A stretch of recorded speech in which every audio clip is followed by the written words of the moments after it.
Welcome back to another video. Today I'm going to be talking about how to deal with a taller opponent in sparring or in kumite. Some of the strategies or tactics that we need to use to deal with someone taller than us. And for those of you that are taller, the other half of this video that's going to be dealing with a shorter opponent, or to counter the kind of things we're going to talk about in this video, you can check out the rest of that on our Patreon account. The link is in the description of this video. So the first thing when dealing with someone taller is their reach is most probably going to be longer. So if he throws his front hand out, he's going to have a longer reach than me. And me trying to get into that space is going to be hard because he's going to have a longer, a longer arm, longer strike. So what I need to try and do is close that distance. And what I'm going to be doing is throwing some kicks to get in there, first of all. So I want to be coming forwards, throwing some techniques to get in that distance, and then coming in my own attacks this way. Okay, so I don't want to be moving into him without throwing something first, because he's going to catch me on the way in. So every time I move in, I want to be trying to throw something to close that distance down. Imagine he's got like an imaginary circle right around here. That's his space that I need to try and get into. And I need to figure out how I can get into that space every time.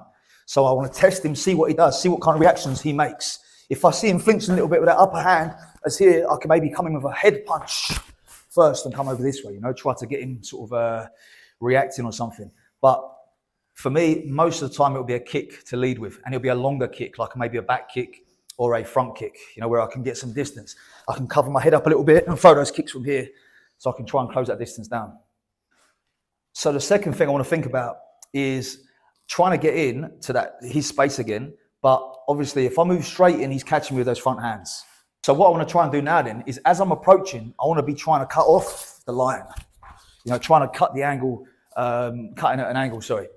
So I don't want to be approaching him straight on, because that's when that counter comes and those long range limbs come in, that kick comes in, bam, there. Okay, so I want to be maybe feinting as I come in. One, breaking off the line this way. Okay, move in, slip round, different angles as I'm coming in to the opponent. Okay, so the original point I made was I want to close that distance. Now I want to make sure I'm closing the distance, but breaking off of his attacking line as well. So he's got his attacks coming straight forwards here and straight on that front leg as well, that front leg side kick. I want to give him something to counter, to react to, one, and then move off for my own attacks this way. Third thing I want to try to do is get in close, body to body, so I can get him into that clinch range and go for a takedown. Okay, I'm at an advantage because if we stand up next to each other, my hips are below his hip line, so I can get underneath him a little bit easier to take him down. What I want to try to do in order to get in, because don't forget, every time I move in, he's going to be using that jab to keep me at distance. So as I come in, he's there, or he's coming that front side kick there, bam, yeah? So I still want to give him that feint. He makes the punch. I want to slip that punch, okay? So as he comes in, I'll give him a feint there.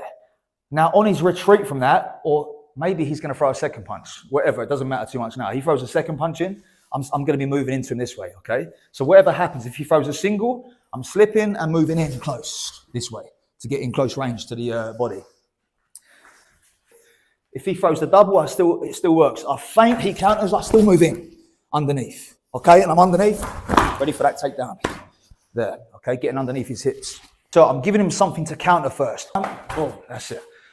I'm expecting a counter, of course, so I'm coming in, slipping underneath, okay? Aware of this leg, of course, because it may come up with a kick, but I'm going to dive myself straight in here. Dive straight into his armpit area. Dive in here, come down for that takedown. Bam, and finish this way. So hopefully that gives you a few ideas on how to deal with a taller opponent. Quick recap, we was closing distance, changing angle, and then getting in close for the takedown. Again, as I said earlier, if you want the other half of this, dealing with a shorter opponent from Nat's perspective, check out the Patreon channel. Link is in the description of this video. Otherwise, thanks for watching, and I'll see you next time.